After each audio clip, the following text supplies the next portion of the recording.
Hello everyone, I'm Casper Kuma and welcome back to Paranormasight. Now if you remember last time we did this, Michio's Grudge, we found out that what's her name? I forget. Yako. We found out Yako's kind of like, I think she's like possessed by Michio, you know? So we got that ending, but still obviously there's some more to go. Now I don't know what we should do. I'm kind of curious still about this. I think it'll just lead us to a dead end, but it's been bugging me that it's still green. Like, I think that means that there's still something we can do here, and I'm pretty sure it has to do with, like, whether or not you leave Mio in the classroom. I just want to see it real fast, just so I can stop staring at it. You know? Yeah, there's that ghost. Don't look back, don't look back. And let's just get through this. Because I want to see if I can get back in there. There we go. I'm worried about Mio. Actually, a friend of mine is still inside. I think they'll be here soon. That's so? Who's your friend? My classmate, Mio Kurosuzu. Ah, that transfer student. Breaking school rules already, huh? Didn't take her for the type. No, I was the one who dragged her here. Well, whatever. I'll go take a look. It'll be safer if we go home together. Oh, right. She's in the first floor hallways. Be careful, though. You don't know what may be there. What's that supposed to mean? First floor, yeah? I'll be right back. Yeah, I remember that janitor was also, like... He went missing when that teacher was found murdered the next morning, so he's still suspicious. Now, is that gonna change anything at all? Oh, well, I guess, yeah, we're at the entrance now instead of waiting outside of the school, like, in the street. She's late. I've been waiting for 20 or 30 minutes, but there's no sign of her. I'm starting to get worried.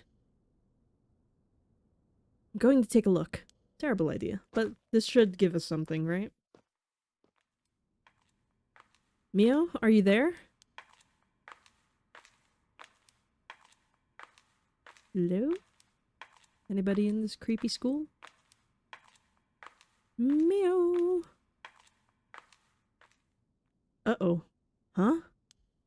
Oh no. Oh god, you're missing a leg? Meow! No!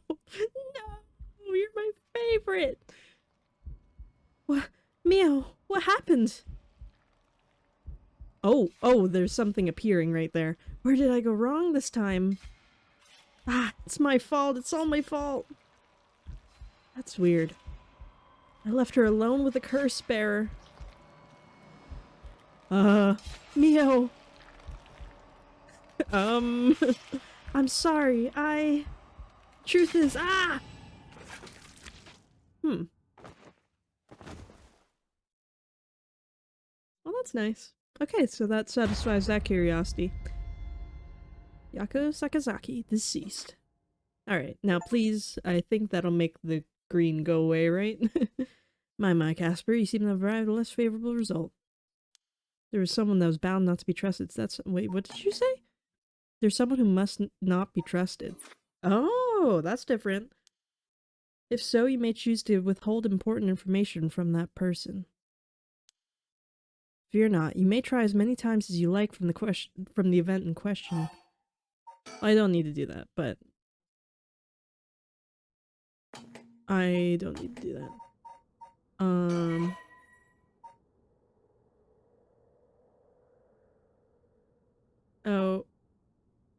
Let me see if that'll just save it. Okay. Yeah, okay, we're good.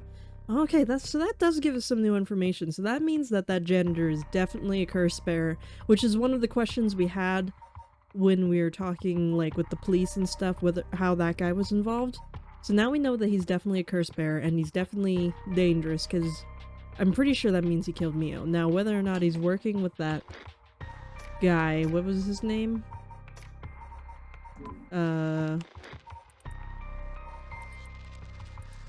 This one? No, that's just like a janitor. Nejima, that's right. Whether or not he's working with Nejima is another thing. You never know. They might be related, because they said that Nejima was out on parole, and so they let him have a different name and stuff, and then they let him And then they like lost track of him, which again, horrible decision. But yeah. Now, I don't know.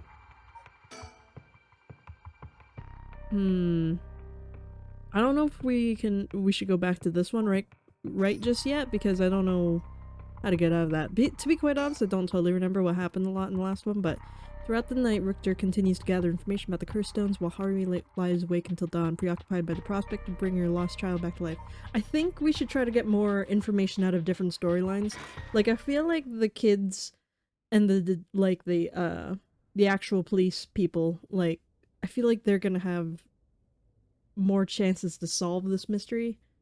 I don't know what this private detective and this lady's doing. They're just kind of doing their own thing. I mean, they're definitely connected, but I feel like the super find out moments are going on with the other ones. You know what I mean? Good morning, ma'am. How are you feeling? I'm fine. I hope we can make good progress today. How's your curse stone looking? Oh, that's him. How's your curse stone looking? I haven't felt anything from it since sunrise. Interesting. It's possible that its powers can be only unleashed at night, then. That aside, why are you so late this morning? There are unfortunately some things that can't be investigated while the world slumbers. But I did get some research done in what limited time I had. Very well, let's talk. I want to look around first, see if we have any chickens. I have forgotten I had to go find some chickens. No one's in the mansion at the moment. The door has been locked shut. The housekeeper has already left after cleaning and preparing food. The town is beginning to wake up once more. The clamor of society can be heard beyond the garden gates. Like any day, a cloud of pollution drifts out from the industrial area. Delightful. Wake up and smell the pollution. He's looking a bit tired. He must have been up all night investigating. This is the old mansion where I was born and raised. Okay, cool. By the way, there's something I want to talk to you about. And what's that? Our current plan is to steal a cursed stone that's already absorbed soul dregs, but I'm wondering if it would suffice to not steal, but instead negotiate with Curse Bearer and have them use the right for our purposes. Oh? I mean, I suppose that would accomplish the same, but do you think that it's possible? So long as we offer compensation, it may prove much easier than you'd expect. Compensation. Cash, for instance. That wouldn't be off the table for a family as rich as the Shigamas, would it? Of course. Why, any amount would be fine if it'd get the job done. I won't let monetary matters lead me to the regrets the way it did back with the ransom. Okay, with that option on the table, let's figure out our strategy. We're rich. We're filthy, stinking rich. Money does solve all your problems. About the curse bearers. You have a curse bearer with whom we can negotiate in mind? Not yet. Surprisingly, it seems the other curse bearers haven't been that proactive about collecting soul dregs. Did you see the news this morning? No, I haven't. Overnight, 3 mysterious deaths were reported in this area. They've yet to announce the identities of the bodies found. But they've been nicknamed the Honjo serial killings. It's garnered quite some attention on the streets. Oh my. Only 3? That's what I thought. Even if the victims were curse bearers, just 1 or 2 wouldn't be enough soul dregs. You know, I feel like the correct reaction would be, oh my god, 3 people have been killed? Not just like, aw man, only 3? Aw, can't we like squeeze in a couple more? Damn. Lowballing it. And what for those curse stones are capable of, a mere 3 victims seems like a little low on the side. With this little activity all through the night, the curse bearers must be a cautious bunch. What's holding them back? Are we not all after the power of resurrection? There may still be some undiscovered victims, but it doesn't seem like anyone has gathered enough soul dregs yet. We might have to set up some bait to spur them into action. And then we offer them a deal. None of the curse bearers seem very proactive. I wonder if the situation could be what the mastermind who kicked it all off intended. Now that's an interesting theory. You think there's someone behind this all? You mentioned hearing an agonized voice telling you to kill when you first obtained the curse stone. That doesn't sound like a coincidence to me. Someone agitated the curses in the area on purpose, and they are likely after the Rite of Resurrection as well.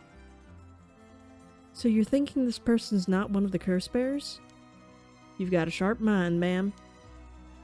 Though it might seem obvious for the mastermind to become a curse bearer and collect soul dregs if they were after the rite, this would be very risky, since as curse bearers, they themselves would become a target. So it'd actually be more convenient for them if the curse bearers moved less aggressively. That's right, but despite that, they've been inciting the curse bearers to commit murders. Why? Let's consider this. What if the mastermind isn't trying to collect soul dregs for themselves? You mean their intention was also to steal the souls while the other curse bearers compete with each other from the start? Sitting back and observing from the sidelines is a safer course of action, which is why I figured it best for us to attempt the same strategy. So, how should we do it? There's still reason to suspect the mastermind could be a curse bearer themselves. To be honest, I want to keep my distance from whoever it is. There's no telling what kind of power they might possess. Whether our aim is to negotiate or still, we'll have to outpace the mastermind in making contact with the other curse bearers. How do you suppose we do so? At this point, all we can do is search. If there's a mastermind inciting the curse bearers to collect soul dregs, can we be sure there even is a Rite of Resurrection? Good question. Right could be nothing but a myth fabricated to spur the curse bearers into action. Seeing it might be for naught, do you want to give up, ma'am? Never. Understood. After all, we never know the truth unless we see it for ourselves. But we'll do it without using the curses ourselves. I don't think we've met very many curse bearers that actually want to use the Rite of Resurrection, have we? Because, like, the cops don't really want to use it, but he's got, like, 2 or 3 now. Well, I guess the high schooler did kind of want to use it, but she seems to be having second thoughts. But she's also possessed, so I don't know anything coming out of her mouth is accurate. And then the college kid didn't seem like he really wanted to use it for himself. It was more for that crazy other college kid that wanted to, like, use it to revive Hokusai. Shoko didn't have anyone he wanted to resurrect. Who actually wants to do this? Raise your hand. By the way, I met a few people who seemed like potential curse bearers last night. I did some investigating into all of them, but I only managed to get detailed information on 2. You're quick. I suppose that's to be expected from investigator extraordinaire. I appreciate the flattery. First is Ayame Tono, the girl we talked to before, though she isn't the curse bearer herself, yeah. She's a student attending T University of Art. She currently lives alone in an apartment near Midoricho Park. You even determined her address? You're not one to be underestimated, Mr. Investigator Extraordinaire. I called every single university with Ukiyo-e in the curriculum pretending to be her parent.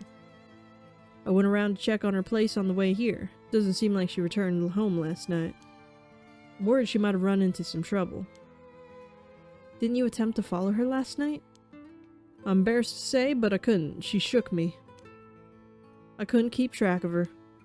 And here I thought you were an investigator extraordinaire. I'd like to learn more about her, but it would take some time. She is planning to steal the curse stones just like us. It's best we act carefully around her.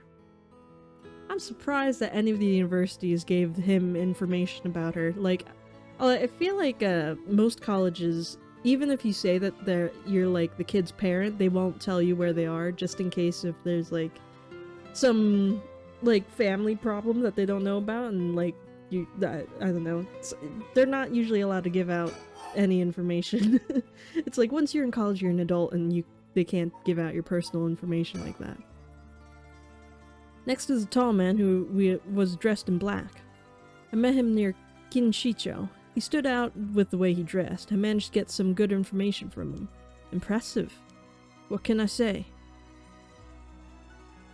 He works as a secretary to Hihaku Soap's chairwoman.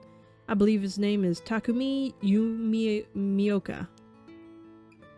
The Hahaki Soap's headquarters and factories are both located in Honjo, correct? Yes, they've been here for a while, but it's only in the past 10 years that the company has shown significant growth.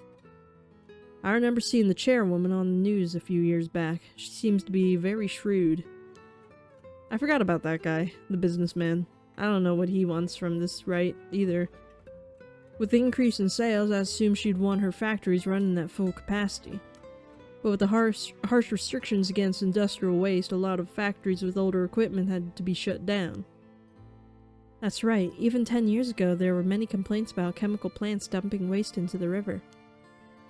Most companies back then were more concerned with making a profit than protecting the environment. I wonder what a man working for such a company would have been up to in the middle of the night. On the way here I stopped by the company's headquarters, but they hadn't started for the day. I should have better luck later.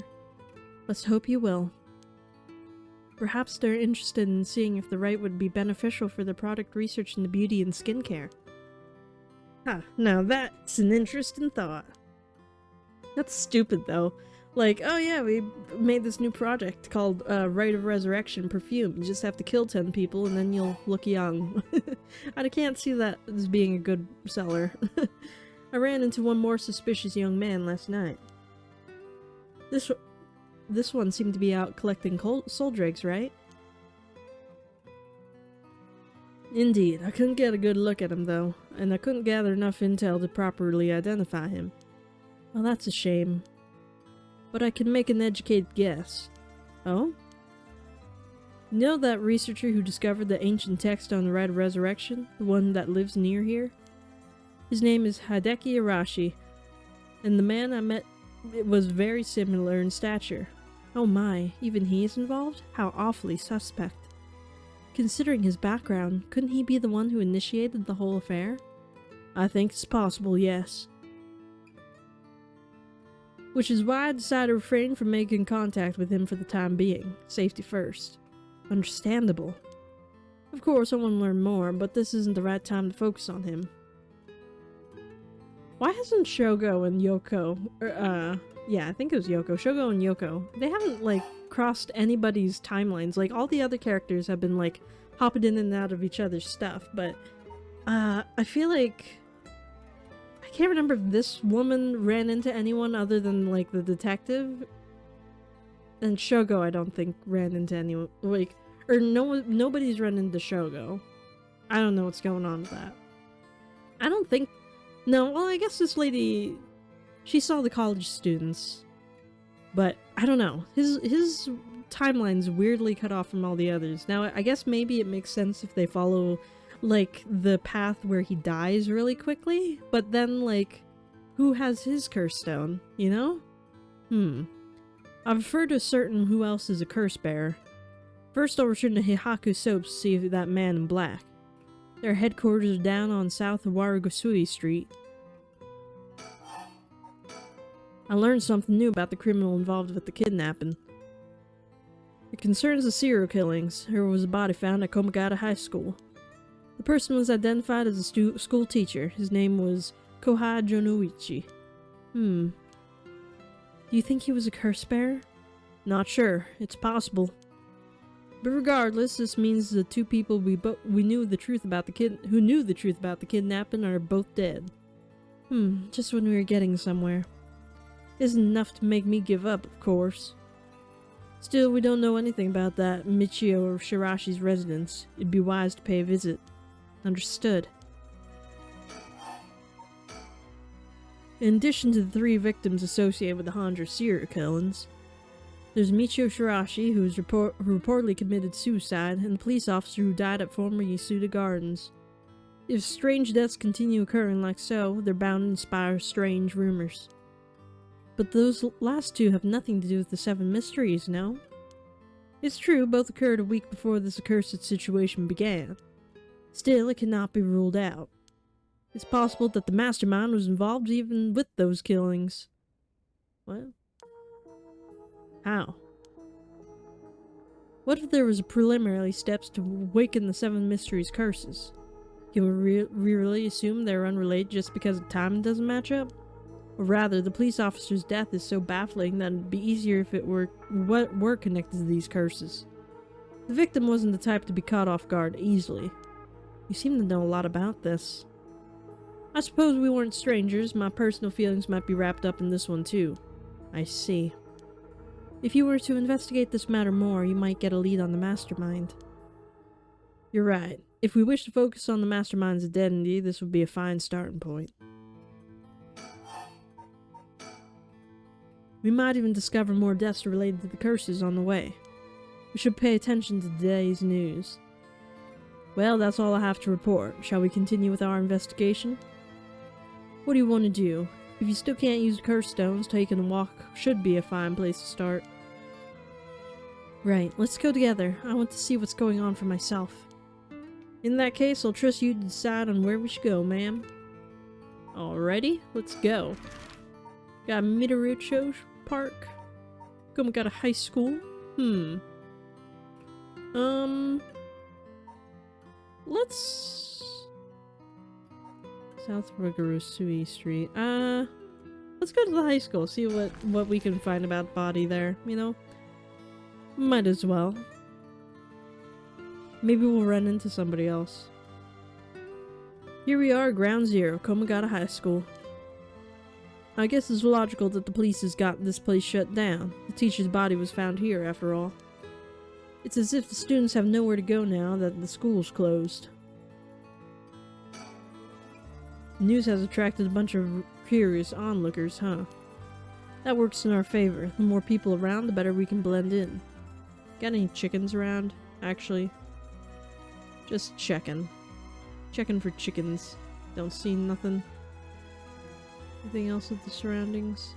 No, okay. I should probably look for those chickens off stream.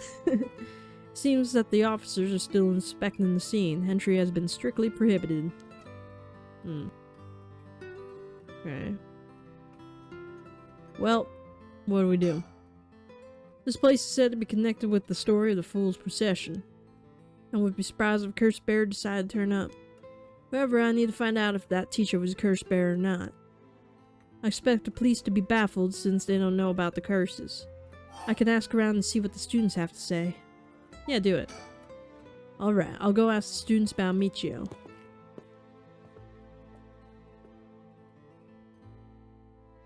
I'm back, ma'am. So, what did you learn? That school kids sure love a good rumor.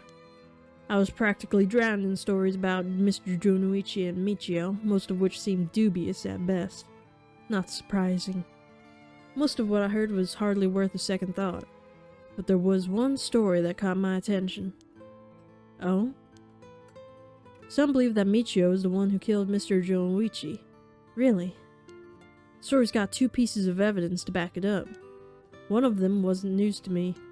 Apparently he's been mumbling that Michio was going to kill him for some days now. I felt a teacher overheard his mumbling and told the students. And then it spread like wildfire, I suppose. Rumors that juicy don't stay a secret for long. As for the other piece of evidence, a pigtailed girl in her school uniform was seen around school last night. Go on. Although numerous people claim to have seen the girl, none of them saw her face. Aha. Some are proposing it was Michio brought back to life, or it was her vengeful spirit. But it's not like Michio's the only high school girl to wear pigtails. This rumor might have been made up just to fan the flames. What if it were true? I want to get a hold on her in order to hear her side of the kidnapping.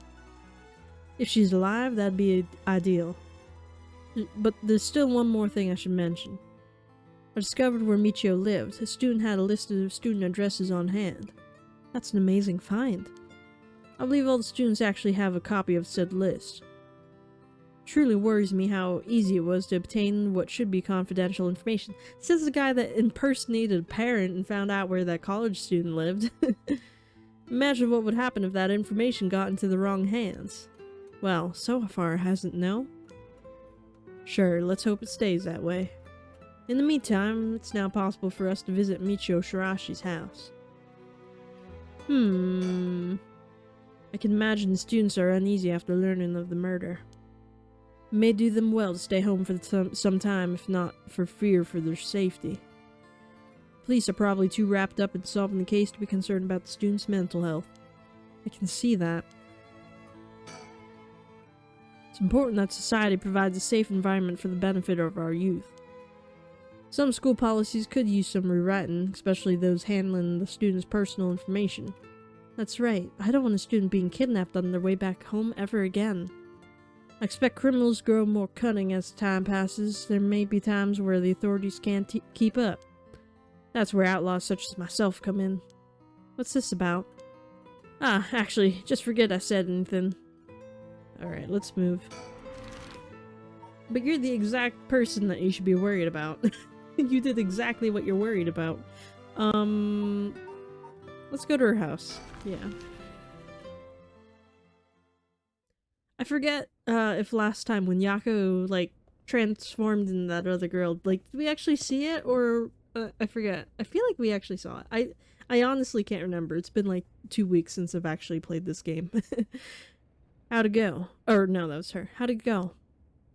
I went to visit Michio Shirashi's family home, however. No one seemed to be there. I got no answer at the door, and all the lights were out. It seems to have been empty for a while now. There was a stack of newspapers out front. Yeah, I wasn't expecting much. Nobody else was able to get in either. I don't see any chickens. It's quite a bit quieter over here. It is a residential area after all. All these rundown row houses really scream working class, don't they? Anything else? No. Social connections run deep in the working class areas like this place, so I decided to talk to locals. I met a few nice old ladies who were kind enough to give me the scoop. Turns out Shirashi's reputation went really down in the dumps this past year. Is that so? I'll give you the quick summary. They moved here about 3 years ago. The previous residence was in the better part of town. Michio's father died in a car accident, leaving behind just 2 of them. Michio's mom, Toshiko, now a single mother, relocated here. At first they got along with their neighbors, many of which were in similar situations, helping and being helped in turn. So far so good. What happened? Well, as I said, their reputation began to go downhill about a year ago. A man recognized as Toshiko's common-law husband had moved into the household. His name was apparently Konkichiro Iwai. Neighborhood gossip is something else. Somehow everyone knew his name. So what of this Iwai character? He was apparently a vulgar fellow with a criminal record.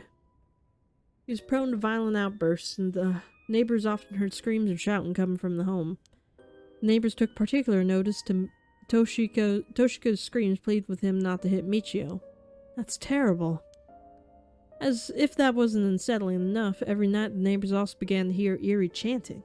That's weird. Through this, the Shirashi standing in the neighborhood plummeted rapidly. Toshiko was often seen covered in bruises and wounds. She stopped responding to her neighbors. She would just turn the other way when greeted. They kept their storm shutters closed even during the day, and effectively shut themselves away from the entire community. That sounds horrible. Why didn't the police step in and do something? Unfortunately, under our current laws, the police aren't allowed to get involved with domestic disputes. That's stupid. That's a weird law. That's awful.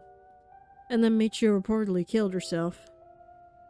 Things only got worse with Iwai, and Toshiko was admitted to the hospital for physical and mental abuse. Ever since, Iwai hasn't returned to the home. Many locals expressed sympathy for Michio's circumstances, but just as many were fed up with the Shirais entirely, and seemed relieved that things finally quieted down again. Seems that they all were still considered outsiders even after 3 years of living here. Who the heck is that? I hope that's just a background person. I don't understand it. Why would Toshiko have gotten involved with such a brutish good-for-nothing in the first place? I've heard many stories where one partner's personality does a complete turn after entering a relationship. After her first husband's death, Toshiko's financial situation had also taken a turn for the worst. She was determined to send her daughter to a good high school. It's possible she fell victim to the sweet promises. Life can be tough, I suppose. You don't seem moved by the story, ma'am. That's fine. People have all kinds of stories. Ooh, God. He's scary looking. Common-law husband of Michio Shirashi's mother, Toshiko Shirashi. Conchachiro started coming and going from the Shirashi household over a little year ago. It seems he has served some time in prison, but the details are unknown. That sounds suspicious. That sounds like he also might be Nejima. Just older and bald, but I feel like that makes sense. I feel like, yeah, they have like similar eyes, right? Yeah, everyone else has got the big eyes except for him, but like they have the same like kind of little beady eyes. I don't know. I'm suspicious about this guy. I feel like he could possibly be Nejima. And then like maybe he kicked off this whole thing. Maybe that's what's going on. Maybe he's the mastermind. I forget.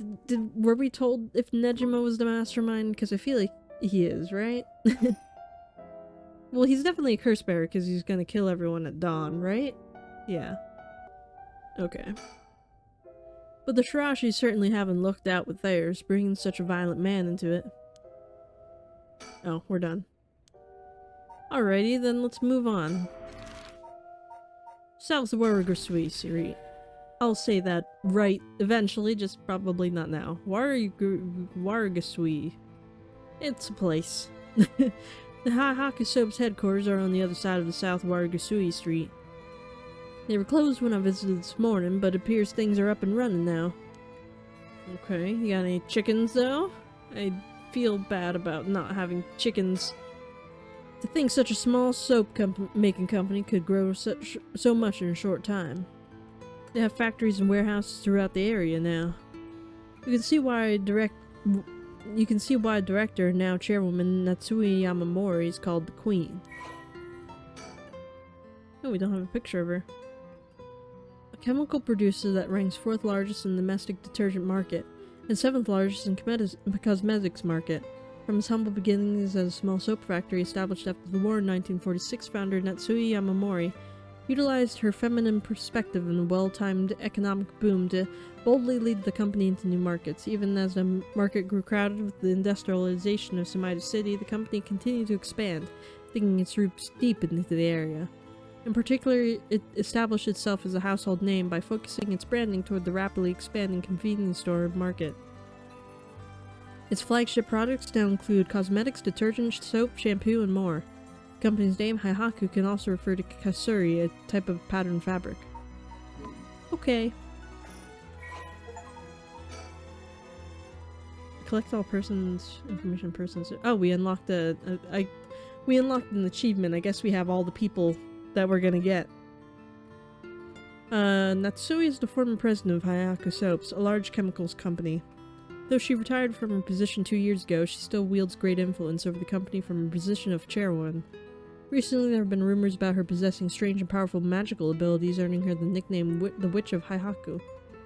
Prior to the war, Natsui enjoyed working her dream job at a textile factory. She was forced to face the bitter reality of the world, however, when the factory was destroyed by a fire during the war.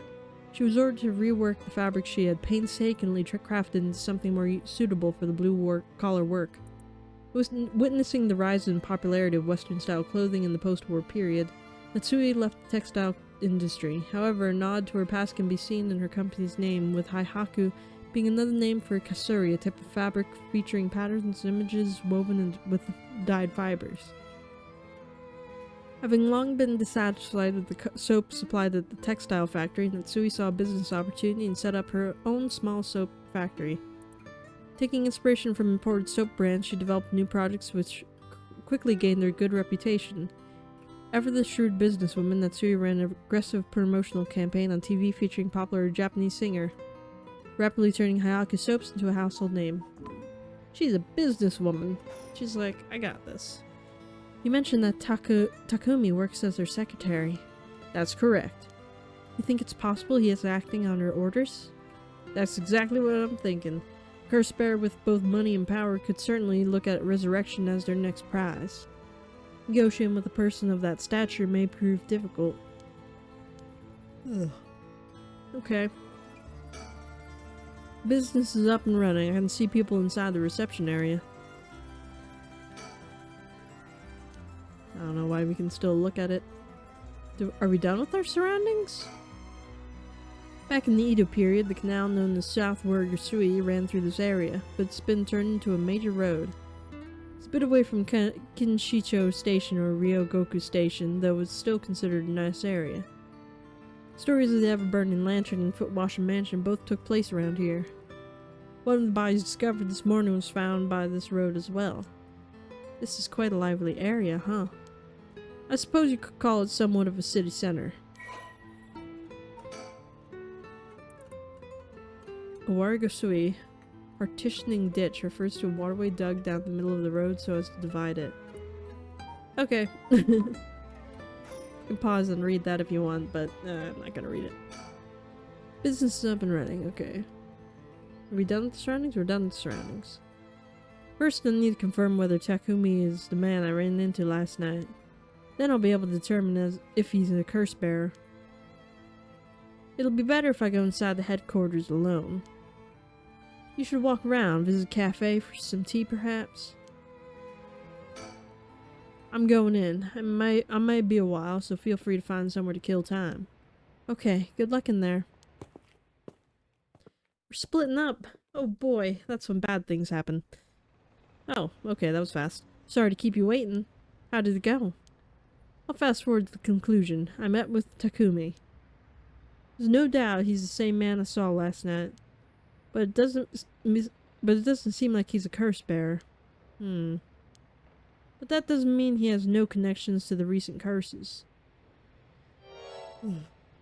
He knew about the 7 mysteries. He even guessed we have a cursed stone of our own. Excuse me?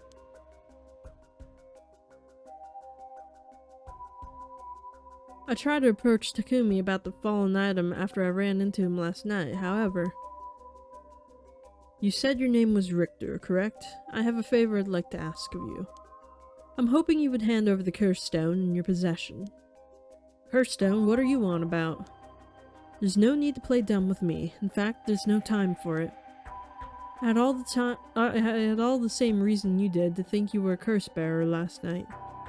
And your arrival here only confirms it. You are a curse bearer, no? You're right, we lack time. I'll confess, I am a curse bearer. I possess the curse stone of the haunting clappers. Why is nothing working? Why are we frozen? What happened? Where is my mouse?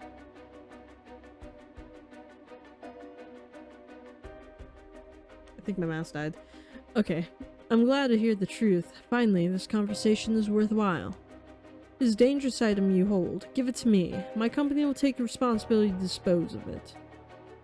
I didn't know the soap business specialized in scrubbing curses clean. It is a prerogative. It is a prerogative of Miss Yamamori. I know words. Is that so? Assuming you've obtained the curse, you understand the power it involves, no? Miss Yamamori possesses supernatural powers, akin to those of a god. She also has a deep love for this land, having transformed it from the pile of dirt it once was to the home of our headquarters. She cannot stomach the fact that it's now the site of these curses run rampant. So you're telling me the Queen of Haihaku is a real-life witch? She won't appreciate being called that, mind you. There's a sorcerer by the name of Sugen Yamyoto who's gallantly working behind the scenes, exorcising spirits and the like. Go on. That being so, there have already been instances of the dead coming back to life. Do you understand the urgency of this matter? These are curses we're speaking of, tools which are used by wicked beings to possess people. The Rite of Resurrection is nothing but a fabrication meant to seduce the curse bearers into unspeakable action. If you truly understand what I'm talking about, you must hand over that curse stone at once. Very interesting. With that said, just how many curse stones have you acquired so far? If what you tell me is true, surely the company would have launched a large-scale search by now. We have 6. 6? Whoa, I can rest at ease then. And here I thought I was at risk of being cursed. It seems we are on the same page. If that is the case, you should hand over your cursed stone immediately. I'm sorry to disappoint you, but it's not actually in my possession at the moment. Considering its importance, I've been keeping it in hiding. Really now? Then I'll accompany you while you retrieve it. I'm sorry, but I've got something important to attend to, but I promise I'll return with it later. Very well. Then you won't refuse to provide your address and telephone number, I presume? How prudent of you. I'll oblige. We're lying to his face. Good thing he doesn't have that cursed stone. And that's how it went. So they aren't after the Rite after all. I wouldn't be so quick to trust him. Oh? I believe we're dealing with a master in deception. He may have well made up that story to convince us to part ways with our stone. I think he was lying about having procured 6 curse stones as well. Like, really? 6? That's excessive. Well, now I feel gullible. The company is plotting something. I wonder what they mean to do with those curse stones. They seem rather desperate to get a hold of ours, despite us not having collected any soul dregs. Perhaps the people at Haihaku are the masterminds behind the curses being unleashed. Because the chairwoman's a witch? I wonder about that too. If she really were that powerful, wouldn't her secretary have divulged that information? Would her secretary have divulged that information so casually? Takumi was either making it up, or he went as you win, or he's just trying to spread a rumor. For what purposes would he do that? Recently, people have been caught up about the occult more than ever before. Word spreads that Haihaku's chairwoman has godlike powers. She could very well benefit socially and politically from that mystique. That's unsettling. Okay. About, what's her name?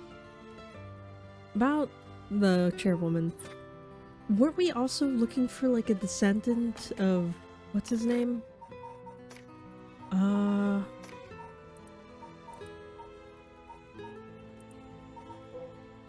We're looking for... yeah, the descendant of, this guy. Because...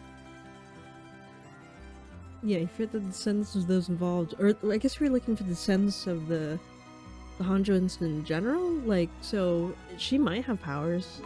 I have no idea. By the way, there's one more thing of interest I heard while in the company's reception lobby. And what's that? People were discussing whether one of the bodies found this morning was that of a Haihaku employee. Really? Oh yeah, that was Shogo. So long as the officials haven't revealed the identity, it all amounts to no more than speculation, though. Despite that, I've reason to believe that Haihaku Soaps is deeply involved with the 7 mysteries. At the very least, I can assure you I've gathered that much. The more we know, the better our negotiations will go. Oh, wait, we can move now. So I guess there's no chickens to be found. Okay. Well, leaves me to Rochu. But this is the first we've actually brought up Shogo's death. I forget if the police officers actually had to clean that up or not. I'm sure they did, right? We're here. This is Mitarochu Park. Ayame Tono lives around here. She was in her apartment when I dropped by this morning. I wonder if it's worth checking out again. Okay. You got any chickens around here? Oh, there's the tree we hid behind. It was very, very good at concealing. This place is connected with the story of Taiko Tsugaru. Not only that, Katsushika Hokusai's home was also in this area. Oh, we're bringing up Hokusai again. That might be why Ayame chose to live here. Okay. Oops. Got any chickens though? Chicken stickers? Anybody? Alright, let's talk to him. We won't be getting much done standing around here. Why don't I go and check out Ayame's apartment? You don't mean to speak with her, do you? No, I'd prefer to get an idea of what she's been up to. I'd like to see whether she's been home or not, just to potentially get a trace on her movements. Then, be my guest. Okay, I shouldn't be long.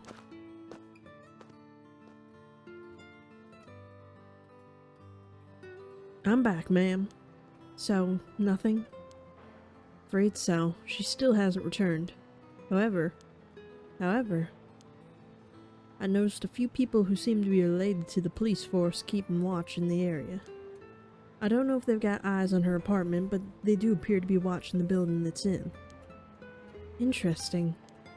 I've got a sharp eye to have noticed them despite them being so covert. What can I say? It's part of the job. However, it meant I had to refrain from knocking on her door or looking through her windows. I wasn't able to check her electric meter or mailbox either, unfortunately. You were planning to go that far? Yeah, is he allowed to do this? I know he's like a private detective, but do they have like the ability to do these things? We won't be making much progress sticking around here. Okay, well then what do we do? We're a waste of time. We should move on quickly. To where? We checked out everything. Go back to the high school?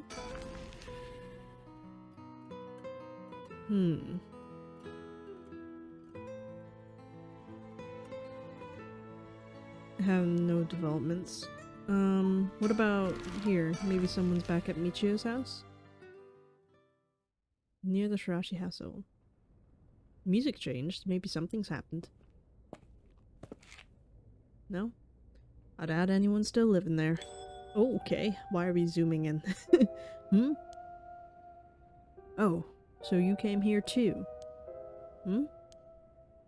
What is it? Oh, the cops! Ah. Could you repeat what you know more... Can you repeat what you know one more time for me, Richter?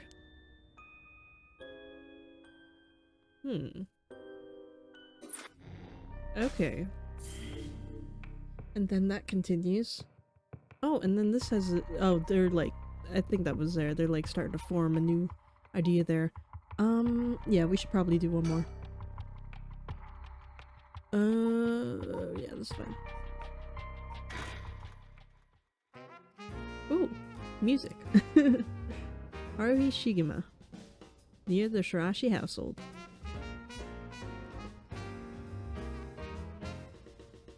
Ma'am, allow me to introduce one of our country's most elite detectives. The name's Drew Nerio. I'd hardly call myself elite, but either way, it's nice to meet you. This here is the brilliant Chief Inspector Tatsumi, and yes, he's just as rough and tumble as he looks. Sometimes I really don't know if you're complimenting me or putting me down. So, you two are detectives. This is my client, Miss Haruhi Shigema. Her father's a big deal in the police himself, so remember to mind your manners. A bigwig named Shigema? Boss, you know this guy? Shit, I've heard the name, but you know I don't keep track of who's who in the upper echelons. There's no need to worry. I am my own person after all, and my father has nothing to do with any of this. Oh, did you hear that, boss? Looks like you're getting off easy again this time. Don't make it sound like I'm involved in some shady business. It ain't like that. You both seem rather jovial despite being detectives. How rare. All the police officers I've met have always been so dull. Well, you won't find any dull cops here. We'll round up all your criminals with a smile. That's our motto. How lovely. Keep it up. Just hold on a second. This is the first time I'm hearing that. Well, you're right about them not being your typical detectives. Got any chicken stickers? Anybody? Okay, that's fine. I only want a chicken sticker, but it's fine. By the way, ma'am, this might be sudden, but there's something I'd like to confirm with you. And that is... Do you happen to know anything of the 7 Mysteries of Honjo? Sorry, Chief, but that's hardly. With all due respect, investigator, I think my question was addressed to the lady. If you insist. What do you say, ma'am? Can you tell us anything? I don't know much. Because remember, he can kill her if she lies. I don't know much. I've heard of the 7 mysteries, but this talk of curses eludes me. Oh, wait, maybe I should have just stayed silent. Is that so? Well, I'm sorry for the intrusion. I don't know how I should have answered that. Oh well. Come to think of it, I heard some things about this area last night. Something about a strange yet conspicuous man dressed in white lurking around. Wait a second. I assume they were talking about you, investigator. Well, I won't argue that I'm strange and conspicuously dressed in white. And as it turns out, I was out here last night to conduct my investigation. Did you run into anything strange or out of the ordinary? Out of the ordinary, I guess I did observe a few suspicious characters. You were asking about just curses just now. Why would a public servant be interested in the occult? Boss, Richter's a smart man. He can help us if we tell him what we know. I can't promise I'll be any help to you, but I'm interested in hearing what you got to say. Something is happening in Honjo, isn't there? It must have been big if they've got you head office guys on it. Well, I guess it's alright. Desperate times call for desperate measures. Thank you, boss. Listen closely to what we're about to say, Richter.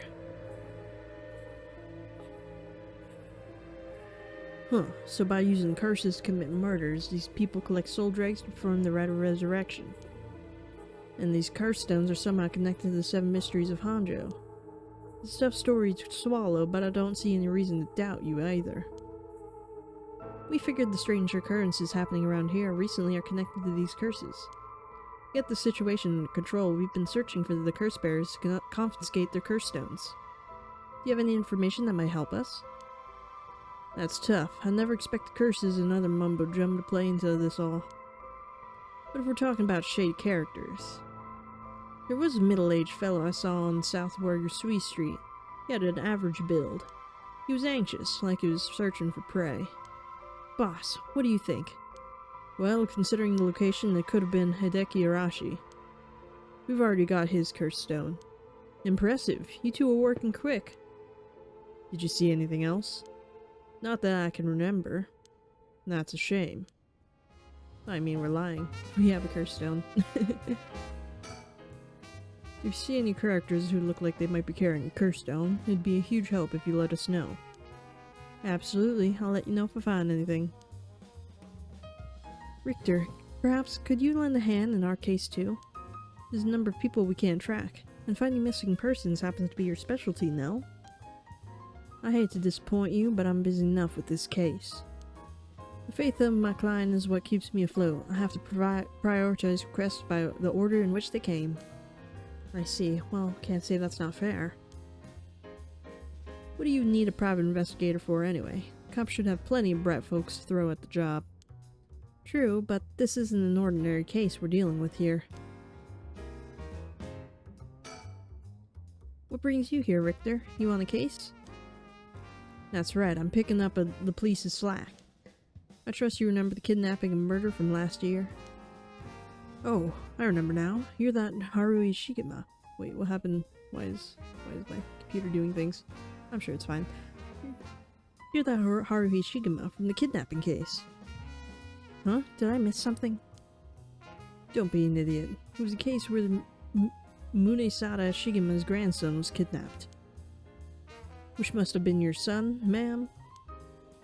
Indeed, that story was suppressed by the news. In the end, it was considered a huge failure on the police's department's part. Most of the investigation was conducted in secret.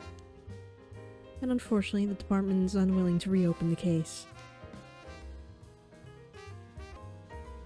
Any investigation carried out afterwards turns up nothing at all, which is why I'm on the job- Oh.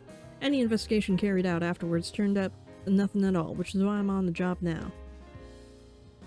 So they never caught the culprit, huh? That's rough. So your findings have brought you to this place, then? That's right, an individual connected to the case used to live around here. Used to? That's right, as of last week they're deceased. We'd hoped to talk to the family. No one was home when I checked last time, so we figured we'd try again. Interesting. Huh? By the way, that reminds me, Richter. Yes? You said the person who used to live here died last week. You wouldn't be referring to Michio Shirashi by chance. You knew? I thought so. Seems like we're here for the same reason then. Seriously? Michio was involved with curses and magic? Strictly speaking, the curse part isn't our concern. We're looking into Yoshimi's case. Yoshimi? Oh right, Hajime Yoshimi's. That's right, he died on the job. I'm sure you've heard of it. I heard. It was an unfortunate loss. So there's a connection between Hajime Yoshimi of the Juvenile Division and Michio. Well, hold on. Let's focus on Michio for a second. You think she had something to do with the kidnapping? Talk about unforeseen developments. Exchanging information should prove mutually beneficial. I'll tell you what I know, but in turn I want a full scoop on your findings concerning Michio. Sure, to tell you the truth. What? You believe Michio's ghost is the one who killed Mr. Junoichi? So, he wasn't just mumbling nonsense? I mean, we haven't fully confirmed anything yet. But the testimonies we've heard and the evidence we've found point in that direction. Testimony? You mean from those, psychic high schoolers? Didn't they also say there was a chance Michio hadn't killed herself? Well, if that's all true, then... Did you figure something out? Kankichiro Iwai. Huh? I like her face there. It's like, whoa. Kankichiro Iwai. He'll be the next victim. We have to open the door to Shirashi's house. We need to look inside. Hey, what's gotten into you? Boss? I'm sure the landlord would give us a key if we asked. Screw that. You know how long that could take? We can ask for permission later. Richter? Hey, Richter, calm down. We can't just... He's already in there. He's broken the window already. Take that, you shitty door. That's how you do it. Bam! Richter, get a hold of yourself. I see you're still the same as always. Everyone come quick. Look at this. Oh, he's dead. Well, that puts a little bit of a cork, or, I don't know. It fumbles the plan a bit. Whoa, what's up with this room? Boss, there's a dead body in here. I guess he's not Nijima. Whoa, could that be Michio's dad? Nah, he's her stepdad at best, if that. It's gotta be the body of Kankichiro Iwai. There's no doubt about it. This man's a goner. He's gotten real messed up. Looks like he's been like this for a while. Say it happened last night. Irio, did you find Junoichi's body in the same state? Now that you mention it, it looked as though Kohai Junoichi had died from a number of heavy blows. What are you suggesting, investigator? It was Michio Shirashi. She's alive. She used the power of the curses to get back at the man who ruined her life. That's ridiculous. You're suggesting she actually revived? It's gotta be that. And if she's alive, then... How? I don't understand anything. My apologies for interrupting. I know we've just arrived at an interesting plot point. But do you really think the dead girl is going around taking revenge from beyond the grave? Consider this. What if Michio Shirashi never died? But seeing as you've come this far, I'm sure you've already know the truth, don't you? And so, I would like you to answer me a question. Where in the Honjo was Michio Shirashi at hour of 8 o'clock this morning? I have no idea. Ooh. Ooh, at 8 o'clock this morning? Ooh. Ah. Well, she was Yoko, right? Where was Yoko at 8 o'clock this morning? Honowonder Bridge. Shibori. Shigima Residence. Candy Shop. Kobagata. Smida. Where does Yoko live?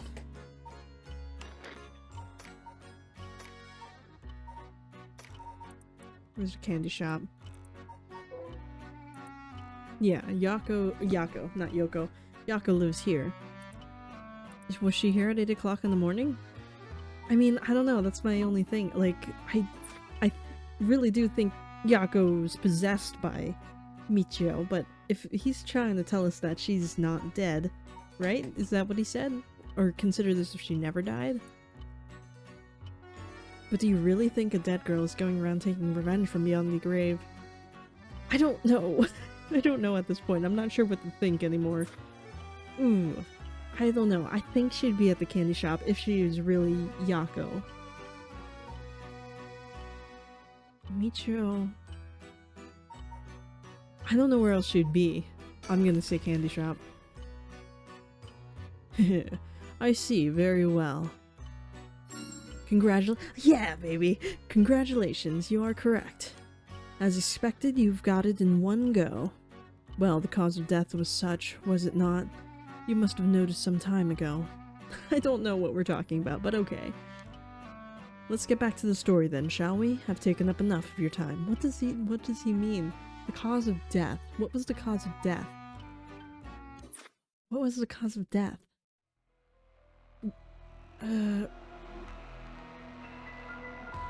Wait, was she really hit by a car? Because that was the whole thing with the glasses guy, wasn't it? She was hit by a car, right? So it wasn't suicide, it wasn't cursed, she was just hit by a car, but then, like, I don't know how possession works. What? So you really think Michio Shirashi's alive? Just think it through and it all becomes obvious. It tracks, but do you really think that girl could have managed all this? First of all, Irio, go report this to HQ. Understood. I'll get on it right away. What if someone's just, like, trying to stage it to look like Michio did this, or whatever? I'll start investigating this place. It sure isn't lacking in stuff that needs looking into. There's a bunch of photos of the same person pasted on the wall over there. Yeah, I was also curious about that. Isn't that Nejima? It's got his double chin. Right? He's got a double chin. Yeah, long hair, double chin. That's Nejima. Huh? Whoa now, hold on. These photos. They're all Fumichika Nejima. Gross. Really? Come to think of it, he was in the papers a lot back in the day. Oh, there's even more pasted up over here. These are all cutouts from newspapers and magazines about the Nejima murders. I don't get it. Why the weirdo shrine? Let's keep looking around. That's really weird. Can I move at all? It's the same man in every picture. Is that Fumichika Nejima? Wow, this is quite the spectacle. I don't think I'll ever manage to erase this from my mind. Don't worry, Richter. You're quite the spectacle yourself. Do you mean to compare me with the likes of a bizarre criminal? He is really weird though, so I understand. Look at these pictures of Fumichika Nejima cut out from newspapers and magazines. Whoever put these up was obsessed. I wonder what their intent was. You think the Shirashis are somehow connected to the Nejima's case? Perhaps they did this as not to forget a grudge or something. Crazy to think that Nejima might be involved in all this too. Do you think he might have anything to do with the body here? Maybe. That man's already out on parole. He's a curse bearer with Curse Stone now. He's announced that from sundown today he'll be going on a killing spree. Oh dear! There's an emergency search underway as we speak, but no one's yet managed to get a hold of that bastard. So he hasn't changed his ways. That doesn't bode well. To tell you the truth, the lady here isn't completely unconnected from the Nejima murders either. You don't say. That's right, we talked about it last night. 20 years ago, I found the hand in the Smiter River that brought the incident to light. You don't say. You were the kid from back then? You really were brave. You did a great deed. Were you the detective I spoke with? I have no idea. So you two have met before. Fancy that. I've been worried that Fumichika Nejima might bear resentment towards you, ma'am. You might be right. Unfortunately, that asshole is quite the resentful type. Oh dear. That asshole. I wonder who put the idea into his head, and now he's got the one-sided read too. He's threatening to massacre the people of Honjo at sundown. Seriously? On top of that, he's been itching to get revenge on me as well. Of all things, the man's gone and threatened to kill my daughter. Damn, that's quite a threat. Certainly you can't afford to stay put here. The fucker wants to get us all antsy. When I finally get it to arresting him, it'll be with a cool head. Not gonna give him the pleasure, huh?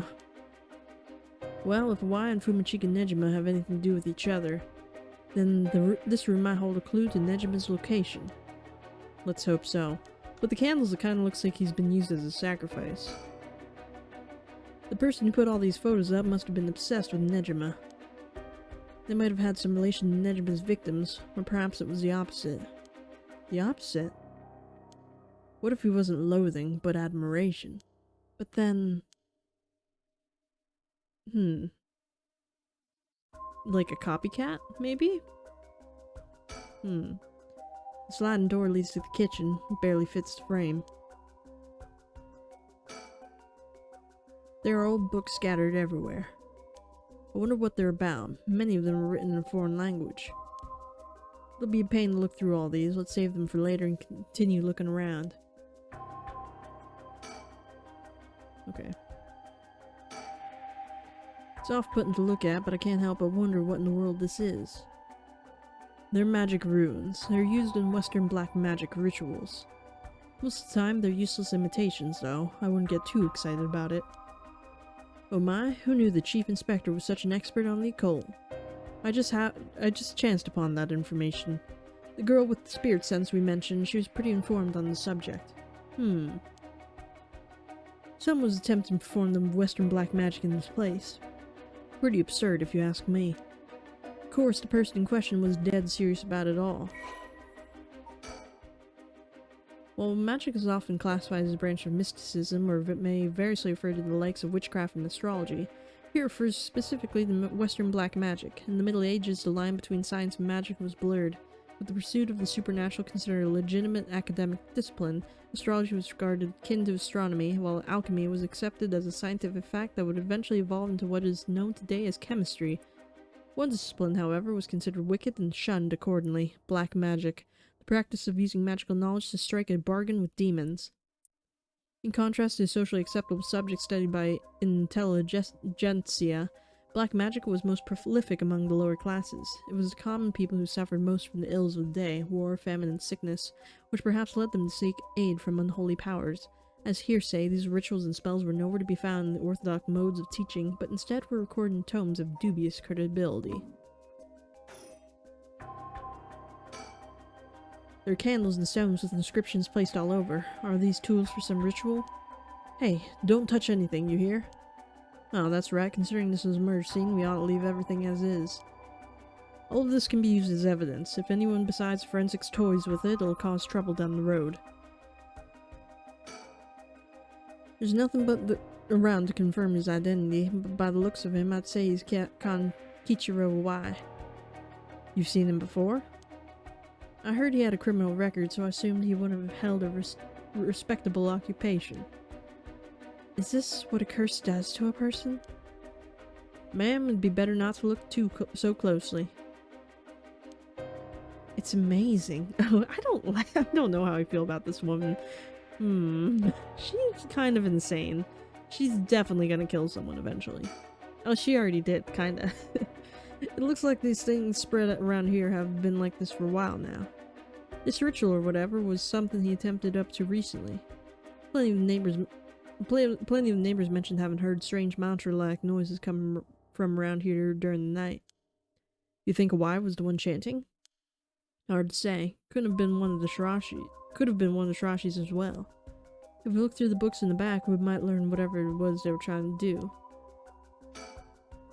Cruel is what it is. Okay. Did we get everything? Except for the books? Drawer.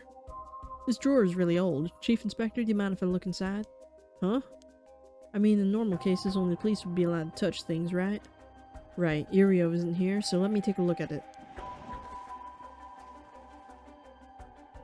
There's just clothes in here. Not much variety either. Can't say they were big spenders.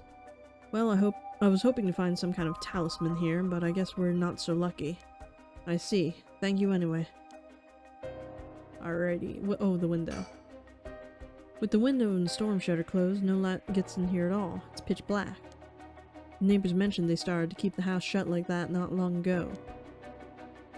Alrighty. Now we got everything but the books. What do you say, Chief? Would you let me look through it if I wore gloves? Well, it's not like I'm in any help with foreign languages. Go ahead. Thank you. Huh, this seems to be a book on Western black magic. The same runes are written here alongside detailed descriptions of the procedures. I suppose you call these grimoires, and all. It's all a bunch of nonsense if you ask me, though. You think this is why guy was studying them? Perhaps to form some kind of ritual? There are a bunch of handwritten notes beside the grimoires. Whoever it is, they were serious about this.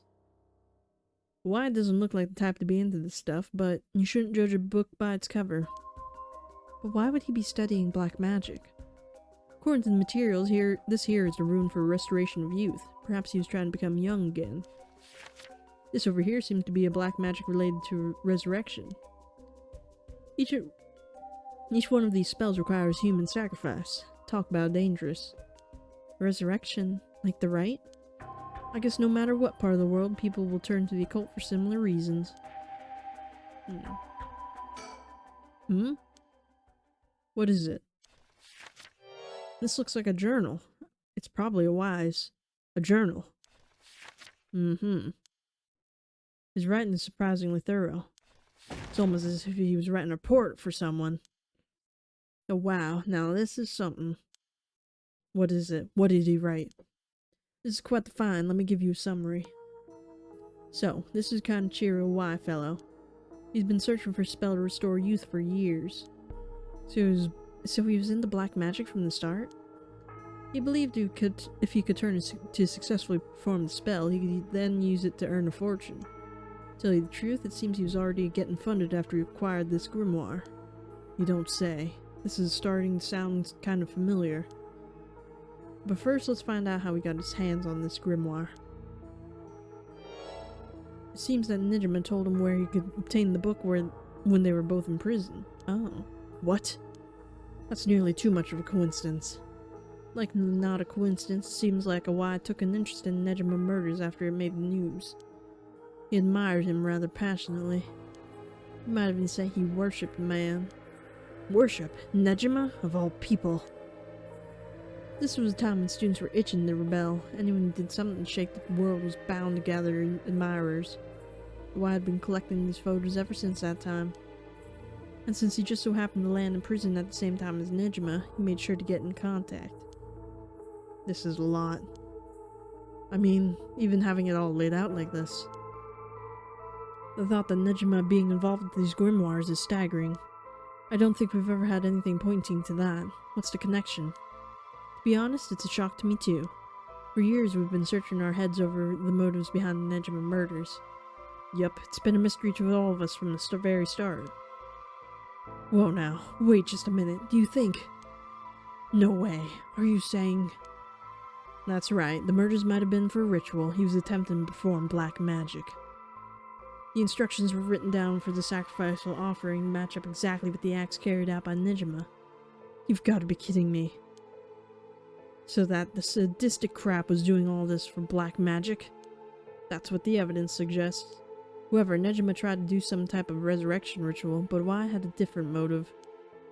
Chief Inspector, you might think this is all the stuff of fantasy, but that doesn't refute that Nejima and Y were both acting in earnest. That is batshit insane. You're telling me that nutjob did all this for some hokey-pokey resurrection? Shit, resurrection! That means there must have been someone Nejima wanted to bring back to life. Damn, that's it! That has to be it. Fucking hell, it all makes sense now. What? What is it? So, about the Nejima murders. There's some information that's been kept from the public. Go on. When we broke into his house and arrested him, we also found a baby. A baby? A baby. It was a girl, looked about 6 months old, but she was covered in filth. She looked so weak and sickly. We called the medics right away. If we were a second later, I'm sure the girl would have died. So, was Nejima the father? He told us he found her under a bridge. He found her? She was abandoned? I've heard of parents threatening to leave their child under a bridge as a threat, but to think it really happens. I suppose there are those cases with the dead newborns found stuffed in coin lockers, so it's not without precedent. Whatever the case, we never found out the truth. But there's one rumor from back then that I could never get out of my mind. And it's starting to sound more likely now? Well, I'm sure this isn't the first time you've heard of it. Many believe Nejima is guilty of more crimes than what he got him convicted. Back then, a lot of girls went missing. Yeah, I remember all that. Among the high school girls that might have been murdered, or maybe I should say sacrificed, was a girl who was pregnant. Goodness. That's horrific. He killed her and dismembered her body. And we thought maybe the baby we found is what he pulled out from inside of her. Ew. Ugh. Don't misunderstand me. This is all speculation on top of more speculation here. But I, for one, never believed that man would just take in the baby he found under a bridge. I'm feeling sick. Me too. Ugh. Stay strong, ma'am. I know this is hard to hear. Like I said, don't take that to be the full truth. We were running on speculation back then. Now that this whole resurrection magic has come into play, we should consider the possibility it was his child. And maybe he was trying to revive whoever the mother might have been. It's just a theory, but my life would be a tad easier if it were true. That's an interesting thought. If there's anyone Nejima would want to resurrect, a deceased wife is a good guess as any. The fact that he obtained the curse stone suggests he has an interest in Rite of Resurrection. Damn, you're right. And here I was thinking that he was only after the curse power to massacre. Chief Inspector. Yeah? What happened to the child? Without a birth, the registration on file, best we could do was find the girl some suitable foster parents. It was decided to keep the circumstances secret for the sake of the child's future. Well, I'm glad she was taken care of. The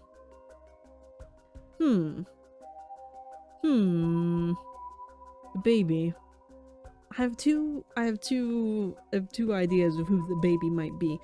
Either it was Michio and, like, I guess neither of her parents were her birth mother or father, and then, or it could be Yoko from the beginning, because she was into curses and stuff, and we don't really know much about her. But she was already interested in resurrection and stuff like that, because she was trying to bring back her dog to life. I don't know. I'm wondering if maybe, like, because this Awai here admired Nejima so much, maybe he killed Michio, or yeah, Michio, and like he wanted to see if he could resurrect her. Maybe, and so maybe that's how she like kind of died, but also kind of came back and possessed Yako somehow. I don't know. We need more information. Don't mean to derail the conversation, but there's still more written in the Wise journal. We know why had managed to obtain the grimoire thanks to the advice he got from his idol, Nejima, while in prison. After conducting research and gathering more information, he determined he had a chance to get rich quick. Right, so he thought he could make some money if he could successfully use rejuvenation magic. Correct. Turns out someone gave him the idea? What? Turns out someone gave him the idea. Maybe this isn't supposed to be here. Turns out someone gave him the idea. And get this. It was the one and only queen and chairwoman of Haihaku Soaps herself, Natsui Yamamori. Wait, the chairwoman of Haihaku Soaps? Yeah, so that's where this leads. Here, let me read what he wrote. The queen of Haihaku has a strange fear of growing old. Her fear of death is even worse. If she does die, she wishes to be revived, and she will spend whatever it takes to preserve her beauty. Magic, rituals, and rites. She'll use whatever means necessary. Her tenacity is unbelievable. She's apparently investing money into any research on resurrection, and the restoration of youth and the like.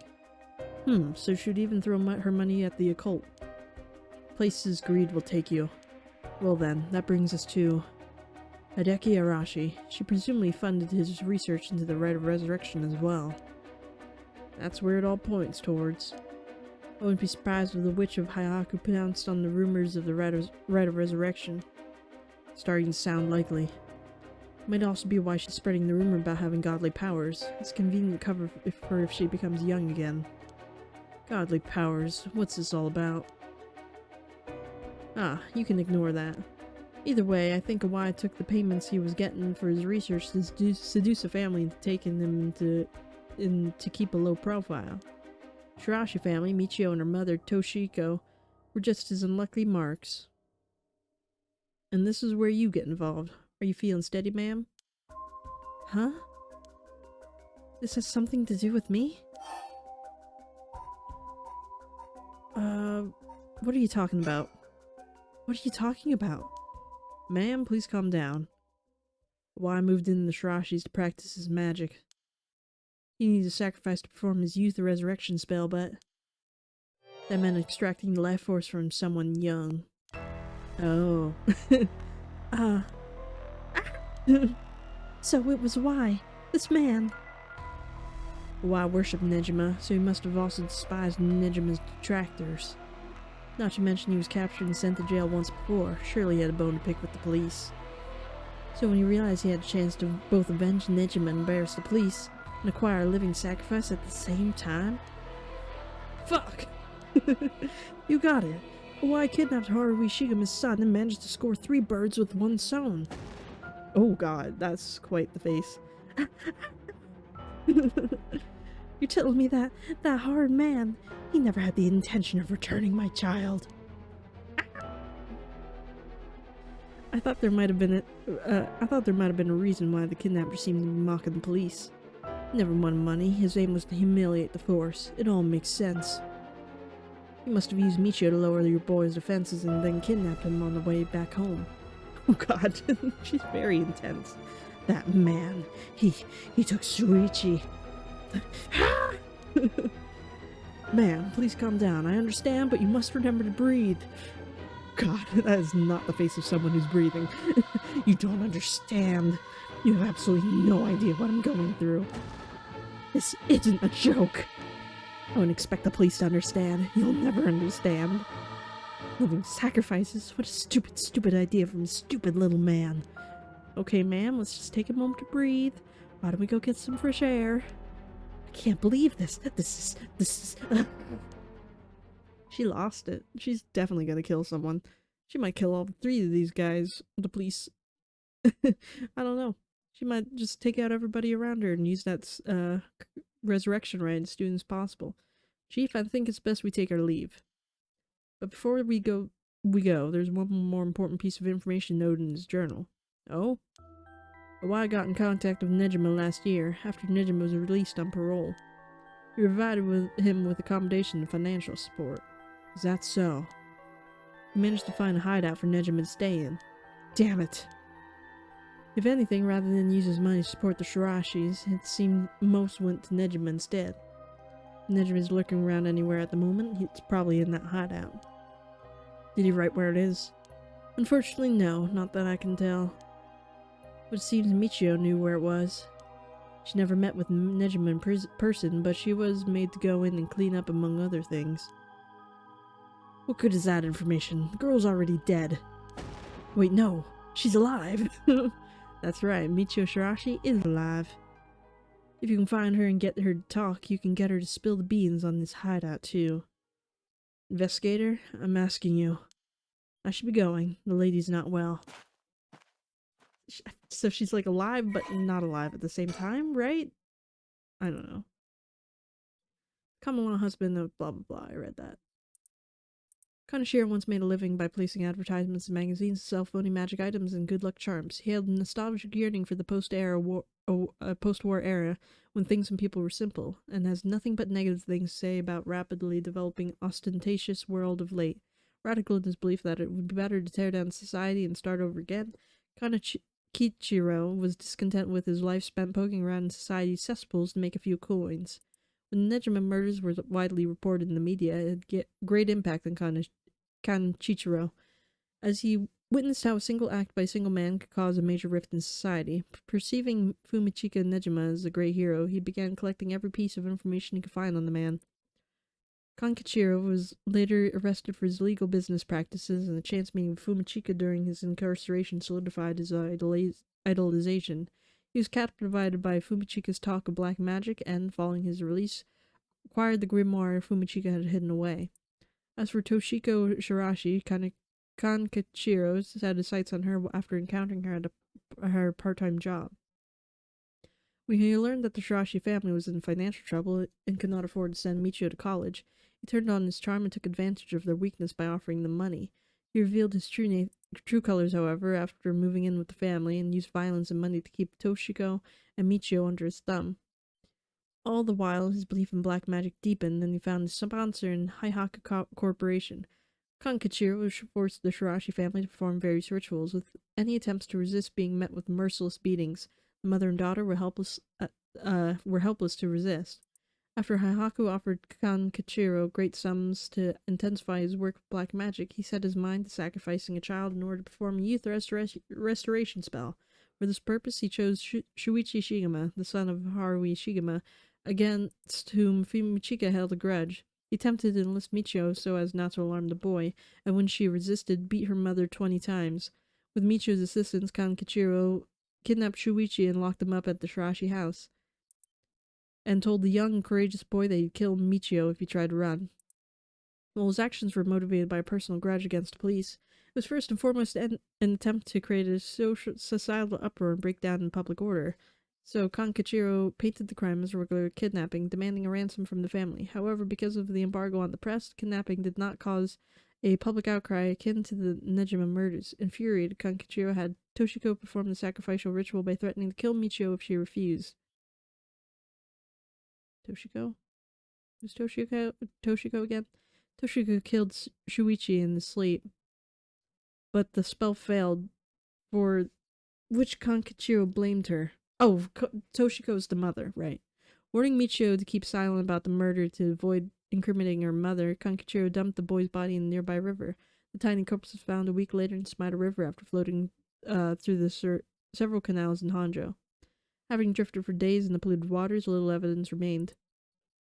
Although Kankachiro performed no further sacrifices, his devotion to black magic only increased. Toshiko and Michio spent their days consumed by guilt, forced to continue serving Kankachiro until the day they died. Well, I guess that makes sense why Michio didn't really talk to Yako about what was going on in her house, because from the school rumors, it gave the impression that, her dad was being a creep or whatever, but no, her dad was being a murderer, and she was helping him in those murders. I mean, she was being threatened to do it, but it's kind of hard to talk about that to another person, I suppose, so I guess that all makes sense now. So, I think Michio, I don't think she's, really alive, but I don't know what's going on with her and Yako. I don't know if, maybe Yako's actually dead and she's, Michio's taken over her body through some kind of ritual or something? Maybe that's what happened? I don't know. Maybe that is what happened. I have no idea. It's really weird. Hmm.